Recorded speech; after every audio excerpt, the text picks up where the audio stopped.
Good morning, my renegades. Welcome back to Rogue Radio. I am your host, Joe Rogan, and Ben Shapiro's long-lost child, Sarah Jane.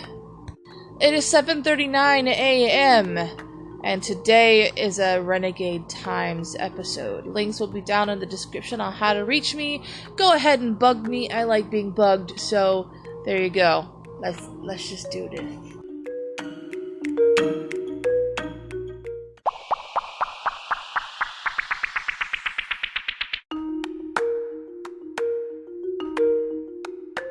I just started watching Joe Rogan's episodes on YouTube, and I swear to God, we're family. I swear to God, we're blood. And what is it with Republicans wearing Johnny Cash shirts? Okay, I have a Johnny Cash shirt. He has a Johnny Cash shirt. It's incredible. We're blood. We're blood now, bro. Okay, let's get right into it. Let's just get right into the politics. Let's get this over with. What the hell was that? I was trying not to say shit, I think.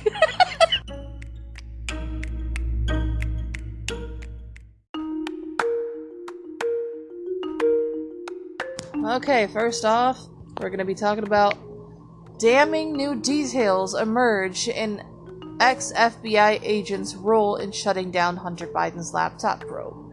Alright, we all know that Hunter Biden is a coke addict pedophile, so we're just gonna go right into this real quick. So, the extraordinary alleged efforts of a former FBI agent who shut down a probe to Hunter Biden's laptop were detailed Monday on a new report from the author of a best-selling book about the affair, Timothy Thibault,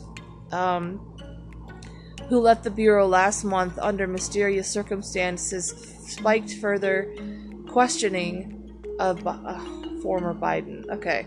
Pal turned whistleblower Tony Bubbles. Man, why do they have to have, very frustrating last names? We'll just say his name is Tony Bobulinski. There we go. Tony Bobulinski. Who had offered damning evidence about alleged Biden family corruption just 2 weeks before the 2020 presidential election. According to the New York Post columnist Miranda Devine, author of Laptop from Hell, Bobulinski's evidence appears to have fallen into the same black hole at the FBI as Hunter's laptop, never to be seen again, Devine wrote in a column Monday. The computer in which Hunter Biden abandoned at a Wilmington, Delaware computer repair shop is believed to have been in the possession of the FBI since late 2019, more than a year before the election. Photos, videos, and emails, text messages on the device, which were also ignored by legacy news outlets, paint the president's son as a drug-addled venal degenerate to raise troubling questions about President Joe Biden's own role on his son's corrupt dealings. Okay. Thibault was the Washington field office's point man to manage Bobulinski. According to Devine, Bobulinski was interviewed by the FBI for more than 5 hours on October 3rd, 2020, and told agents that he knew about 10 presidential candidate Joe Biden's involvement in his son's shady international business deals. The interview came a day after Bobulinski named Joe Biden as the big guy Hunter Biden referenced in the email as being due 10% of the proceeds of a payout from Chinese energy firm CEFC. Let's see here. Bobulinski turned over to the FBI contents of 3 cell phones containing encrypted messages between Hunter and his business partners, along with the emails and financial documents detailing alleged Biden family corruption during Joe Biden's 2 terms as vice president, according to Divine. Okay. Bobulinski told FBI agents all about the deal with the CEFC, the Beijing-controlled company charged with expanding China's energy influence into Russia, Oman, Romania, Georgia, Kazakhstan, and beyond. Divine reported CEFC chairman Yi Jiaming was arrested by Chinese authorities in 2018 after his $9 billion acquisition of Russian oil giant Rosneft fell through. Bobulinski, a decorated former naval officer with top-secret security clearances and the National Security Agency and the Department of Energy, also reportedly detailed Hunter Biden's dealings with Mykola Sholoksekovy, I don't know how you say that name, owner of Ukrainian energy company Burisma, and the retired FBI Director Louis Freach. Okay.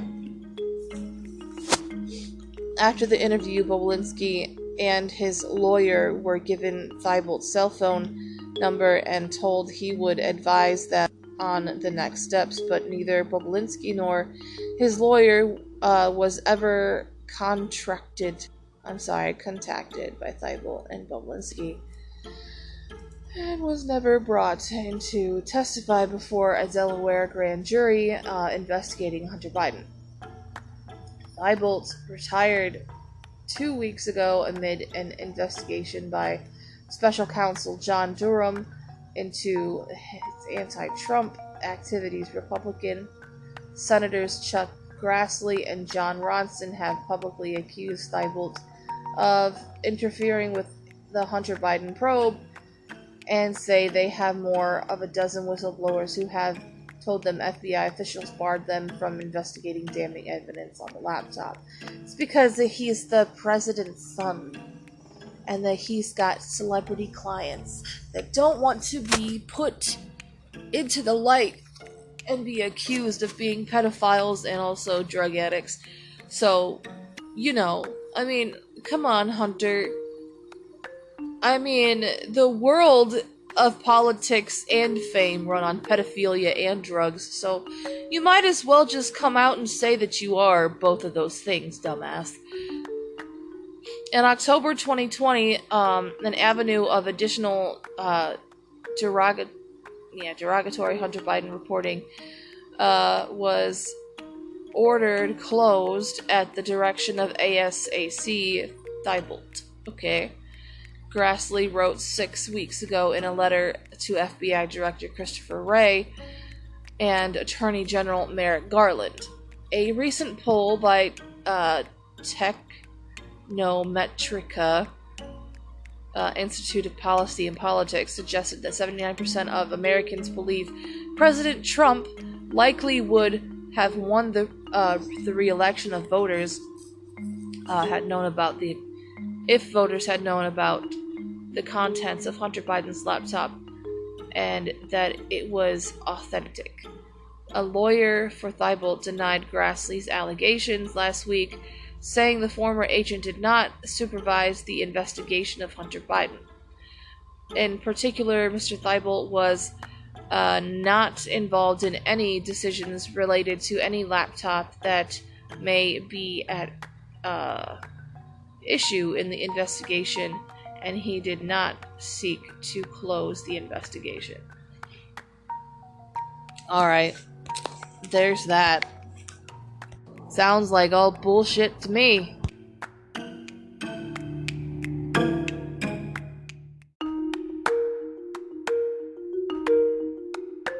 Okay, let's go to the next one. We've talked about the speech, so let's see if I can read this one. Because sometimes... Let me see. Okay, cool. It's a full article. Biden slammed across political spectrum for optics of divisive speech. satanic ghoul. He's been called a satanic ghoul. Who said that? Who said that? You deserve a medal, a trophy, and an ambassadorship to the Red Kingdom. I'm just saying. Alright. Democrat President Joe Biden faced backlash over the speech that he delivered Thursday evening for its dark and divisive tone, as well as its optics. Biden repeatedly demonized millions of Americans for their political views, calling them extremists who present a threat to the U.S. while simultaneously claiming that he wanted to unite the country. Exactly. Very contradictory. The whiplash between Biden's characterization of his political opponents and his calls for unity aren't hypocrisy, political commentator Inez Stepman said. He's communicating that we, those who disagree with his party, are outside the body politic and the bonds of citizenship. A scary speech for a scary time. Yeah, no, it is hypocrisy. It is, because we are supposed to be... I understand what he's trying to say, but to me, it is plain hypocrisy. You're either a Democrat or a Republican, or maybe even neither. I'm neither. I don't really like to call myself a Republican anymore, because there are some assholes, like, what's his name? What's his name? Oh my god. I don't remember his name. He's the vice president of Trump. That dude just sold our dude out. So, you know. Is it Mike Pence? Yes, it's Mike Pence. That asshole. Anyway. One picture of Biden that went instantly viral online showed him fuming with anger as he yelled with ominous red lighting against a building in the background with U.S. Marines standing behind him. Yeah, that looks terrible. Allie Beth Stuckey actually said on Twitter that he was a satanic ghoul. Yes, ma'am. Yes, ma'am. Literally. Bravo for that. Anyway. Ironic optics for a speech centered on accusing the opposition of authoritarianism. Professor and terrorism expert Max Abrams tweeted. Ironic, yeah, okay. Let's see. Whatever you think of this speech, the military is supposed to be political. CNN's Brianna Kyler said, whatever her fucking name is. Okay, whatever you think of this speech, the military is supposed to be apolitical, okay? Positioning Marines in a uniform behind President Biden for political speech flies in the face of that. And it's wrong when Democrats do it. It's wrong when Republicans do it. Okay, so somebody at CNN is talking sense. That's very true.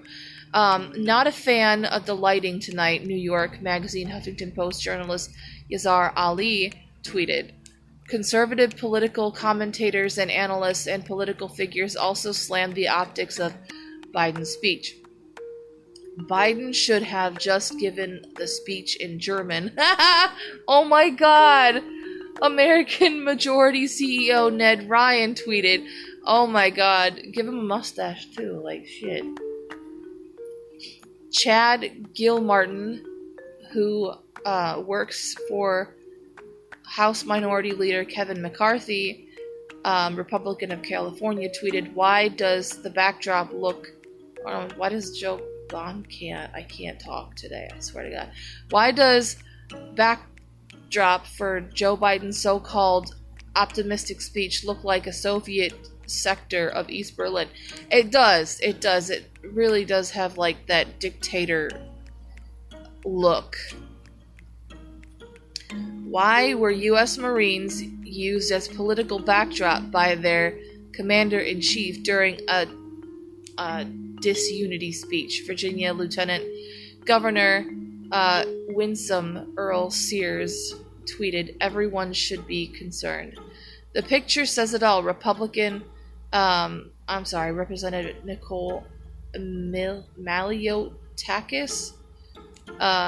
She tweeted, "Biden's presidency has been nothing but gloom and doom for the Americans. We are less safe, less prosperous, and less free." Yeah, like, dude, you keep saying that we're prosperous, free, and all of that stuff, and I'm just like, no. Have you seen America? Have you gotten out of the White House? Have you stopped eating your freaking ice cream and actually fucking did your damn job for a minute and noticed that none of that shit is true? Because honestly, we all know that Joe Biden usually, talks he trips over his words. And he did not at all tripped over his words through that whole speech.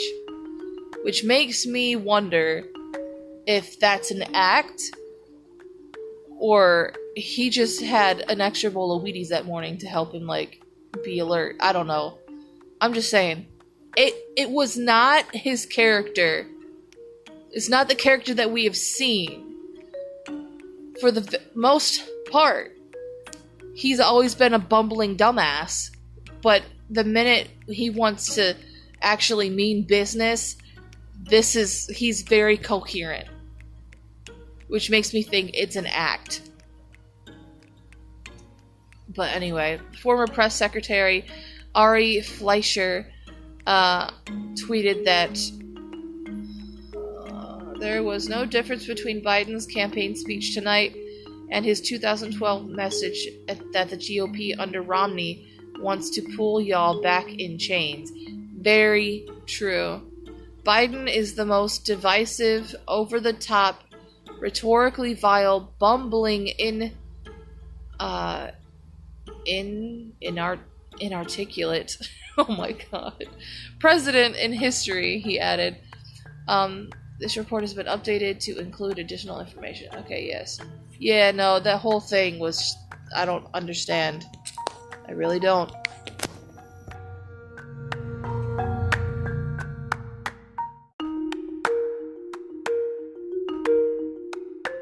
Depending on this next article, I may or may not blow up. But doctor poses for a picture with the child she just mutilated. Post from gender-affirming surgeon with patient goes viral. God. An image went viral over the weekend of a gender-affirming plastic surgeon in Florida posing with a patient after a so-called top surgery, which involves a double mastectomy on healthy breasts. Sidba Gallagher, a Miami plastic surgeon specializing in gender transitions, captioned the photo on Instagram, "That smile, congratulations." CEO of the Babylon Bee, Seth Dillon, posted a screenshot of the post on Twitter, adding, "Doctor poses for a picture with a child she just mutilated. The patient's age remains unclear." Dillon's post has racked up tens of thousands of retweets, likes, and comments. Dr. Gallagher, for her part, has limited comments via Instagram. See, now I gotta view it. I have to. Oh my god.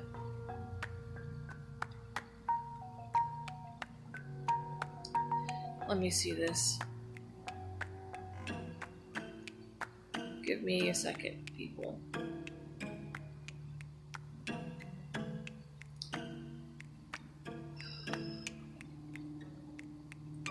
I saw a little bit of it, but oh my god.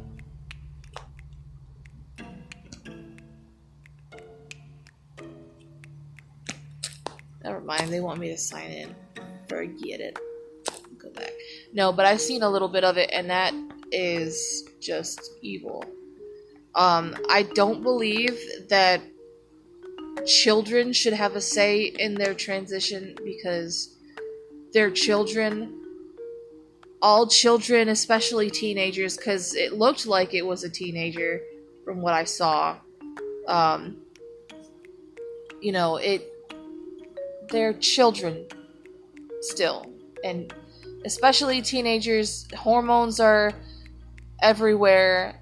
They don't know who they are, and they're questioning everything, and that's basically the time to try everything in order for you to figure out who you are. And the thing is that when someone who is a teenager, who is young, ends up making a life-changing decision like this, it can be very...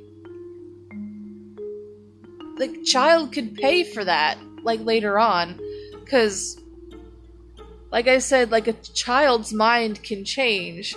So if they're playing with Barbies one day, they might be playing with action figures the next. It doesn't matter to a child. Gender doesn't really matter to a child. They just know that they like what they like. And for someone to say, oh, well, because they're playing with Barbies, they're probably gay, or they're probably transgender, that doesn't apply to every child.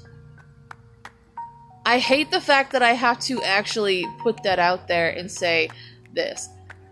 Leave children alone. Let them be. They're trying to figure out who they are, what they like, and what they want to do in life. With adults, like, looming over them, saying, oh, my child plays with Barbies and wants to wear dresses, that's awesome, because he must be gay, because this climate now wants children to be gay, be transgender, and parents, they want to be seen as this, really awesome parent that thinks that their child is special because they're gay, or they assume that they're gay, and then later on the child is confused of where their balls and their tits went, and then later on, of course, they're gonna fucking blame the parents because all they wanted was to be looked at as the holy parent that let their child do what the hell they fucking wanted, and guess what? They're assholes to their parents later on. I'm not sorry. Let the child figure out who they want to be without any of the parents, like, fucking input. When they are 18, they can actually do what they want with their bodies. If they actually believe that they're trans or gay or what have you, let them do what they want. Do not do this so early in their life to where their mind could change when they get older. Because guess what? Their finger is going to be pointed at you, dumbasses. Their fingers are going to be pointed right at the parents and saying, why did you let this happen? Why did you do this? Oh, because, you acted like you were gay and you acted like you were transgender, so we just wanted to make you happy. No, they're children. There's children out there. Even little boys, they'll play with Barbies. It doesn't mean that they're gay. It doesn't mean that they're transgender. It just means that they're kids and they're playing with toys. It doesn't matter. I used to play with action figures all the time. Doesn't mean that I'm a fucking lesbian or a transgender. It doesn't matter. They say this is the hypocrisy of the LGBTQ sometimes, I swear to God.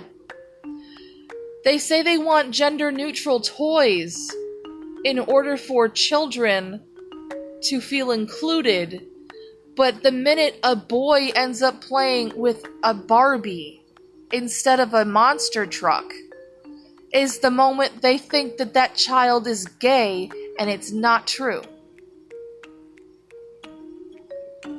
Does gender matter to you? Or does it? Or doesn't it? Like, does it or doesn't matter to you guys? Which one is it? Pick a fucking side.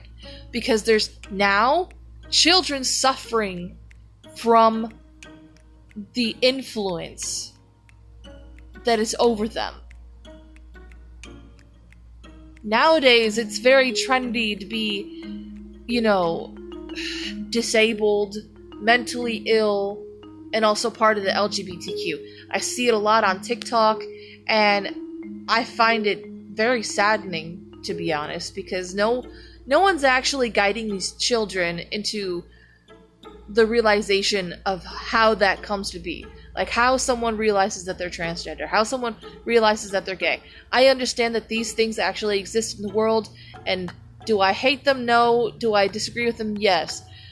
But I hate the fact that now the LGBTQ is pushing children into the spotlight and saying you're transgender because you play with boys' toys or girls' toys. And they're not actually sitting down and talking with the children and trying to find out what's going on and get to the bottom of why they feel the way they feel or why they do the things they do. Because now it's like, oh, we need more and more and more and more children to stand up for the LGBTQ, because if we don't, then the youth will be lost forever, and it's not true. Just leave them be. Let them figure out who they want to be. Let them figure out who they want to be. Shit. Like, I hate that. And it also goes with not just this. It goes with, say, I lived in a very racist and very religious home, and I hated the fact that my family talked really bad about certain races. I hated the fact that my family used to say things about gay people. I hated the fact that everything was a sin in my home. Alright? That was my influence. I was influenced into believing that I had to hate certain people, or that I had to look at certain people the same way in order to go to heaven. That was the influence. I rejected it, of course, because I hate racism. I hate prejudice. I hate it. Okay? And I have called out my family members for being dumbasses and saying these stupid things about race and about gender and everything. And I'm just like, you're not getting the point. And I don't know what the inspiration was to try and condition me into believing that, certain people are evil and certain people are, they have an agenda, which is true, but it's not always the thing. It's not always that problem. Every situation has a different problem. It shouldn't always be grouped together. So why are we grouping children together and packaging them up and sending them off into the LGBTQ community when all they want to do is be kids? Leave them the fuck alone. They will figure out who they are later on in life without your fucking help. It sickens me, and this is the main reason why I don't like the LGBTQ. Okay? Now, I've said this before, and since a lot of people out there want to decide whether someone is good or bad, I don't really care what you call me. There are corrupt people in every type of community, especially the LGBTQ, especially the Christian community, especially all of the gender identity communities out there. There's always going to be that one group that says everybody, including children, including pedophiles, including everybody, need rights. Line has to be drawn. Okay, children need to come of age to figure out who the fuck they want to be. Okay, I don't care. Okay, you don't snip off a child's breasts because they think that they're transgender. How about you look into the fucking family and figure out if there's an influence there? How about you look into the family and find out if there's an influence there first? Okay? It sucks. I am saddened for this generation because they are being fed that it's cool and trendy and you'll be accepted if you're part of the LGBTQ or if you're mentally ill or disabled. So they fake it sometimes. They fake mental illness, they fake disabilities. And they also need to be accepted into the LGBTQ by being gay, and because they see that it's cool and trendy and unique and quirky, and that's like the new trend now. And in order for them to be accepted, they can't be straight. They can't be a cisgender. They can't be a plain person. And that sucks. Because nobody's actually telling them how you figure out if you're gay or transgender or what have you. No one's actually showing them what it really is to be part of the LGBTQ. No one is actually showing them. They just know that it's hip, cool, and trendy to be this way. So they want to be accepted. They'll do this. And it sucks because it's not something that the communities, society should be deciding for the youth. The youth should be deciding for themselves what society they want to be in. The influence has to stop. It does, because we're ruining our children. And I hate that. I love children. I stand up for them as much as I can because I see the corruption. And I hate it. I hate it so much. Because why are you doing that to your own children? Because you want to be mom of the year? Shut the fuck up, and how about you just encourage your child to be who they want to be? Let them choose, not you. Some online quickly voiced concern over the photo. Layers of tragedy. Federalist contributor Chad Felix Green commented, a young girl convinced to hate her body and only feel joy at removing her femininity. She'll never find peace, he asserted. Finally performing pride, but desperation for validation. Exactly. She'll become angry, bitter, and hostile, only finding purpose in victimhood and endless pain. Yeah.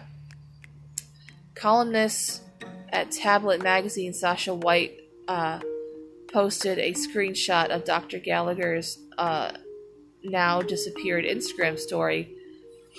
The post, the surgeon indicates that she'll only be able to remove 4 healthy breasts in the upcoming week. Just realized I only get to see 4 teats next week. What the fuck? Okay. And the caption reads, with a crying emoji and a crying laughing emoji.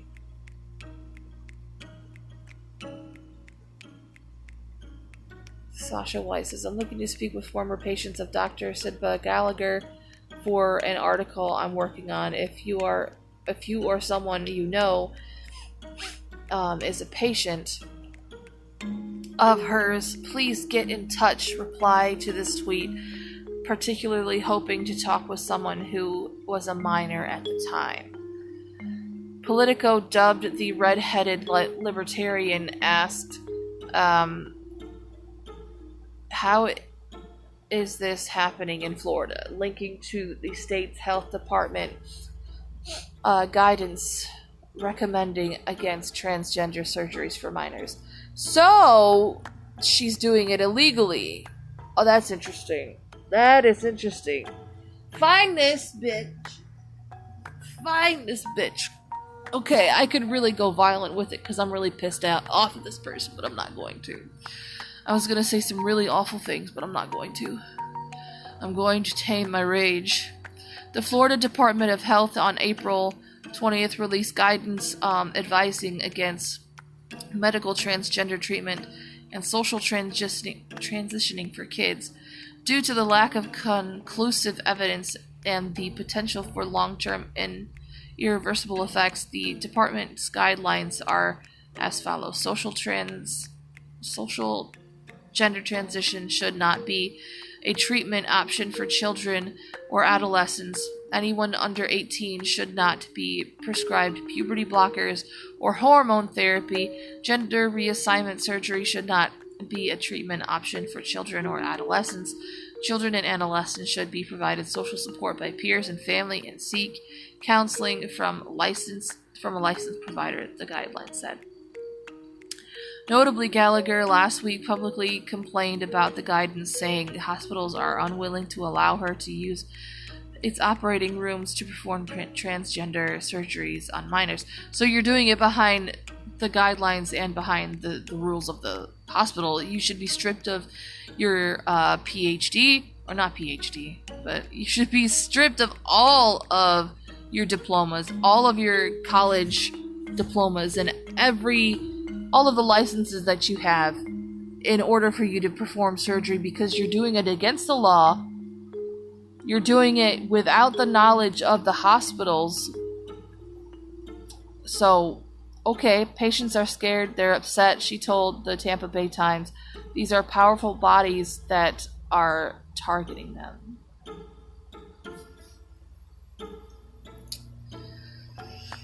Okay, there has been a recent focus on backlash and highly controversial and irreversible surgeries, especially for children. Last week, a staffer from Children's National Hospital, Washington, D.C. indicated in exclusive audio from Libs of TikTok that it performs so-called gender-reaffirming hysterectomies on girls younger than 16 years old. What is that? Children's National Hospital told the Daily Wire via email that it does not provide gender-reaffirming surgery for anyone under the age of 18, and confirmed it doles out hormone therapy to children, but not before puberty. Some people say, we need Matt Walsh on this. No, see, Matt Walsh just took away his daughter's child. Shut up. The righteous indignation heaped. What'd I do? Go away. Oh my god. The righteous indignation heaped on this child butcher will validate her victim hero card, the holy grail of modern feminism. Imagine the cult-like and mindless devotion to popular culture and fashion it requires to brag about mutilating a child and not expect normal people to recoil in horror.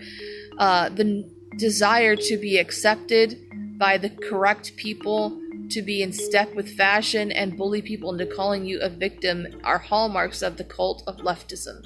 Yes. Another says, why do we block the picture for being sensitive content? It's beautiful, isn't it?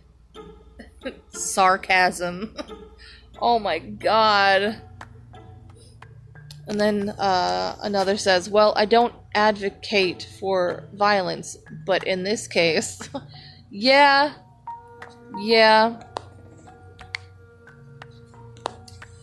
Very true.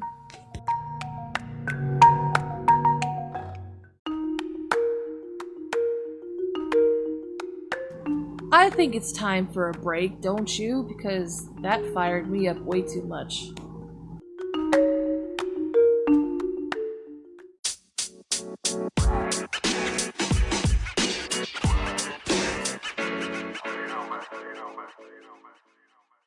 Hello, my renegades. If you haven't heard about Anchor by Spotify, it's the easiest way to make a podcast with everything you need all in one place. Let me explain.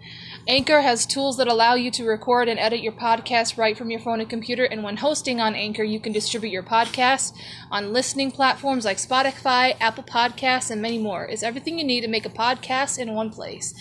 And best of all, Anchor is totally free. Download your Anchor app or go to anchor.fm to get started. It's a lot of fun, so come join us.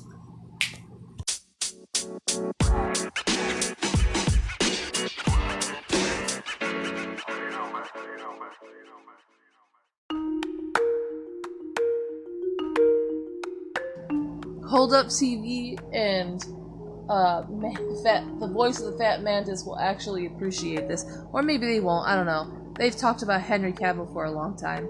But they both have a new channel, both of them together, called Fight Juice. And that's where they do their segment called Fanboy Modeling School.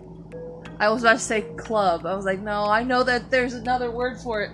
But they talk about entertainment stuff like this all the time. So go to YouTube, type in Fight Juice, and go ahead and subscribe to these two awesome badasses. So, yes, let's go. This is our entertainment section of my podcast. So let's just read the article. Let's see here. Marvel Studios reportedly signs Henry Cavill, John Boyega, and John Krasinski, Denzel Washington, and more. Okay. Yeah. Since Marvel is, owned by Disney, don't be turning Henry Cavill into a pussy, okay? Shut up. Despite playing Superman in the DC Extended Universe, rumors are now noting that Marvel Studios has signed Henry Cavill for a role in Marvel Cinematic Universe. Entertainment Insider Emmett Kennedy recently posted a tweet noting rumors of Marvel Studios signing 7 actors and actresses. Aside from Cavill, the names mentioned include John Boyega, Jodie Comer, Daisy Edgar Jones, John Krasinski, Giancarlo Esposito? I hope that. What the fuck? I'm sorry. That's his real name. Okay. It reminds me of that song, Despacito. Whatever. And Denzel Washington. Kennedy notes that the talent potentially signed will help lead the Phase 5 plans for MCU, and the president of Marvel Studios, Kevin Feige, will be making an announcement regarding the signings at D23 Expo 2022, held at the Anaheim Convention Center September 9-11. Kennedy also mentioned the upcoming Fantastic Four and X-Men films in his tweet. It is interesting to note reports last year revealed that Henry Cavill met with Marvel Studios regarding a role. Alright, for more entertainment news. Is that the whole thing? Oh, that's stupid. That was the whole article. Y'all are lazy as hell.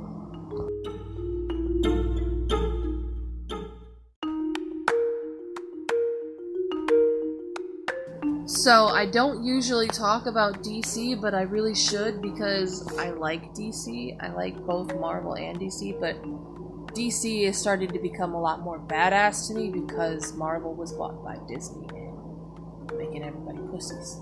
They made Loki a pussy in his show, and I'm pissed. Like, leave the dude alone. Let him be his badass, mischievous. Anyway, alright. 10 DC B-list villains who need to be redeemed. We'll see. DC Comics has created amazing villains over the years with A-listers like Lex Luthor, Darkseid, okay, Joker, and many more becoming household names. As great as the big name villains are, the company also has killer B-list villains. B-list villains are fun because they don't have the baggage attached to them that others do. This makes them extremely easy to redeem. So, some B-list villains are also too fascinating to always be fighting the hero's redemption. Allows readers to spend more time with characters they love and different facets of them. Their absence doesn't hurt the hero's story, and most villains return to their evil ways sooner or later anyway. So number 10 is Gigantica. or Giganta, sorry, is too cool to keep wasting as a one-note villain. Okay. Giganta is basically a stereotype as a villain, as she is a generic woman, a generic strong woman with the power to grow. Giganta is a cool villain that needs redemption, that needs a redemption arc. It would allow creators to flesh out their character and make her into something interesting beyond the giant woman who punches Wonder Woman. Oh, what? Wow, okay, Giganta also has a lot of interesting aspects to her character, her academic background, the degenerative diseases that caused her body to start jumping, and caused her to start body jumping, and her struggles with being a villain. These conflicts could be beautifully explored through a hero's journey. Number 9. Prometheus could easily become a less creepy Deathstroke. Okay. Deathstroke is DC's premier tweener anti-hero, veering from villain to hero and vice versa. The problem with Deathstroke is the whole... Oh, excuse me.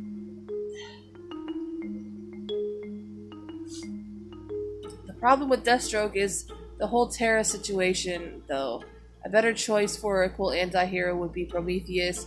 The entire origin is the evil inverse of Batman, with his parents being criminals killed by a cop while he devoted his life to revenge. Prometheus has all the hallmarks of Deathstroke: cool armor, tactical intelligence, and superior fighting skills. Seeing what would redeem a person like him is interesting. He'd make a great marquee anti-hero who uses lethal force like Punisher or Wolverine. Carousel could easily be redeemed. The Sinestro Corp is full of interesting aliens, but the easiest to redeem is Carousel. From after her colony was destroyed, she was raised by feral creatures that are killed by the Green Lantern who rescued her. This drove her crazy, and she ended up killing a psychologist in her asylum, earning her a Sinestro Corps ring. Okay. Carousel backstory is entirely tragic. She's just a woman with extreme PTSD whose fear has become part of her. Breaking her out of that cycle would be rather easy. The Sinestro Corps ring isn't inherently evil, so she could stay a member of that corps and fight through her fears, as Jessica Cruz did. Number 7, remaking Bizarro with Silver Age qualities would redeem him. Bizarro was a huge part of the Silver Age Superman mythos. After Crisis on Infinite Earths, DC basically remade the character into an imperfect clone of Superman, which allowed them to take the character in a more serious direction. With the return of the multiverse, it would be simple to bring back the old school Bizarro and give him a redemption arc. Previous Bizarros have been redeemed, with one working with Red Hood Outlaws, but that Bizarro wasn't real Bizarro. Okay. Silver Age Bizarro was always basically harmless, and also understood that he was an opposite. His warped view of the world would actually turn him into a hero in a roundabout way. Number 6, Tattooed Man's redemption arc began, but was ignored. Okay. Before every Green Lantern story became a massive sci-fi war in space, Hal Jordan battled all kinds of Earthbound villains, including the Tattooed Man. His powers are simple. The tattoos on his body come to life. That's actually what I kind of expected when I saw his name, but that also sounds pretty fucking cool. It's such a great concept for a villain, but it works just as well for a hero. Grant Morrison realized this and gave the second tattooed man a redemption in the arc in Final Crisis. Like most things Final Crisis related, DC ignored the redemption arc for the villain during the New 52. Tattooed Man hasn't made too many appearances since then, so giving him a redemption arc would be a snap while reintroducing him to readers. Number 5. Psycho Pirate, okay, would make an interesting hero. Psycho Pirate's powers make him an expert manipulator. Okay. But there's so much more to Roger Hayden. His emotion-controlling powers have warped his mind as the knowledge of the old Infinite Earths, however, the old multiverse influence on him would make it rather easy to redeem him. Instead of him using the mask to affect others, maybe he could affect himself. The heroes of the old multiverse inside the mask would take control of him, making him more heroic. With infinite knowledge of the multiverse, Pirate could look to millions of heroes for inspiration on his new journey. Number 4. Solomon Grundy's nature means he can easily be made into a hero. Solomon Grundy was a top DC henchman, but he'd actually be really easy to redeem. In fact, it's happened before. Every time Grundy dies, he's reborn in Slaughter Swamp most of the time, and it is as a zombified monster. However, in Starman, he was resurrected as a childlike being who wanted to do good and worked with the Knight family. However, he's also been resurrected as a devious mastermind. DC creators could have him come back as a smart Grundy that didn't want to be evil anymore, trying to stay alive to avoid reverting to a Bastille villain.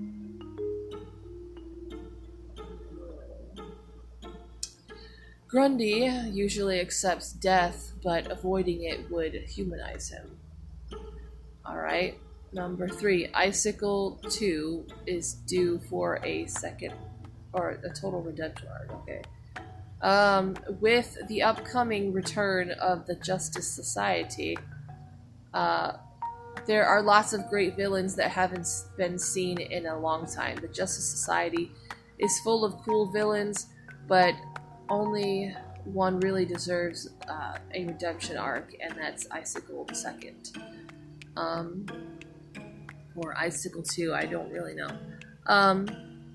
He received a partial one in JSA, Stealing Thunder, back in the early 2000s, and since then fans have wanted him to fully embrace heroism. Icicle 2 is a legacy villain. Following in his father's footsteps, he has no personal reason to be a villain, so seeing him give up the ghost and try to walk the straight and narrow would be interesting. It would be a fun character evolution that's been over a decade in the making. Mirror Master has always been an underrated rogue. Flash villains are wonderful, with the Rogues being one of the best villain teams. The Rogues, oh my god.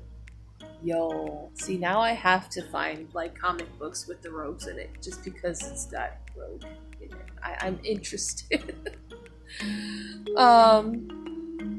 one of the best villain teams in comics. Any of them could be redeemed and it would be believable. But the best choice would be Evan McCullough version of Mirror Master. The original Mirror Master, Sam Scudder, was just a Silver Age stereotype, but the Scottish McCullough was fantastic. So let's see. McCullough showed his morality way back in the first appearances in Grant Morrison's Animal Man.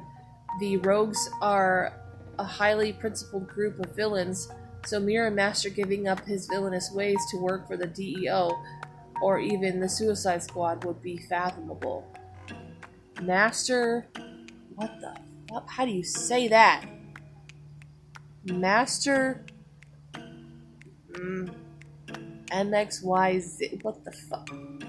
How do you say that name? Master Misaplik. I don't even know.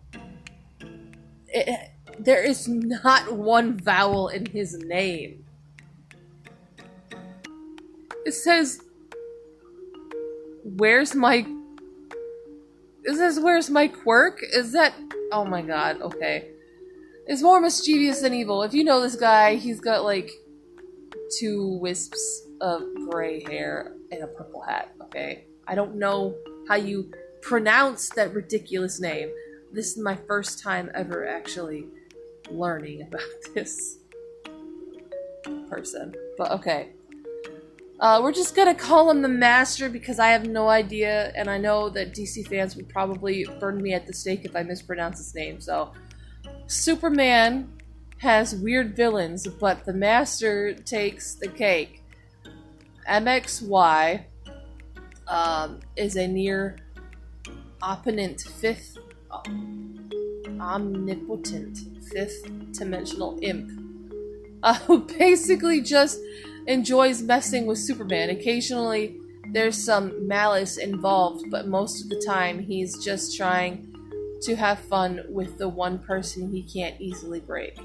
Readers have already seen MXY as a heroic character in Grant Morrison's Action Comics, so seeing him give up mischief in favor of heroism to entertain himself for a while would be fun. MXY is all about keeping busy and having a good time, something he could achieve fighting alongside the Man of Steel rather than against him.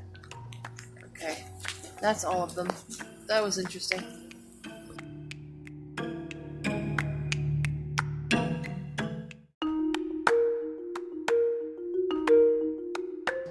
Okay, I was trying to look for a My Hero Academia article, but I can't have one without spoiling it for you guys, but we talked about Winnie the Pooh, Blood and Honey, so the new trailer just came out, and everybody's saying that it's good, so this comes from Nerdist, and early this year, Winnie the Pooh entered the public domain.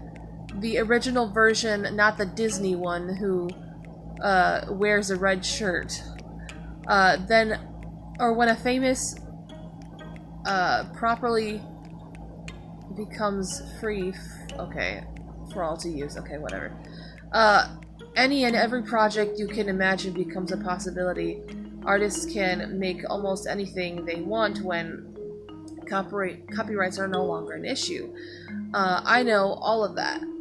And yet, I was still unprepared for what entering the public domain would mean for the beloved Winnie the Pooh, Piglet, to set some... okay. They've become slashers, people. It's terrible. In Blood and Honey, and the only thing weirder than that sentence is what I'm about to write next. Winnie the Pooh, Blood and Honey's newest trailer looks pretty damn good. Oh my god. I'll have to watch it later after this. Remember when Ewan McGregor played an adult Christopher who reunites with his old little animal friends in the 100 Acres Wood? in the feel-good Christopher Robin, yeah, Blood and Honey is the complete opposite. Winnie the Pooh movie. In fact, it might be even more grotesque than the opposite of McGregor's sweet film, because the Blood and Honey trailer goes hard. Jason Voorhees hard. Okay. In the Winnie the Pooh trailer, we see that Pooh and Piglet turned wild after their favorite human child abandoned them years later. Oh my god. When Christopher Robin returns as a grown-up, he finds Pooh and Piglet have grown into giant monsters and they've developed a taste for murder. Oh my god. What follows that discovery as a classic slasher flick? This movie even features young co-eds imperiled during the gateway in the woods. Oh my god. There's lots of blood, a little honey, and some genuinely creepy masks. But while this Winnie the Pooh Blood and Honey humor movie trailer is equal parts funny, how can it not be, and scary, there's an underlying idea that could make this movie so much better than just a gimmick. Blood and Honey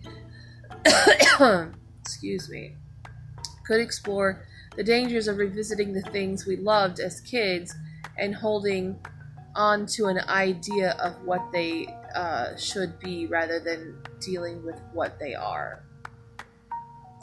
Yeah, I really did just make a case. The Winnie the Pooh horror movie might have something meaningful to say about the pitfalls of modern fandom and nostalgia. Entering the public domain really does lead to some weird stuff. And hey, if its trailer is anything to judge by, we can't wait for Blood and Honey to release this fall. That is so strange.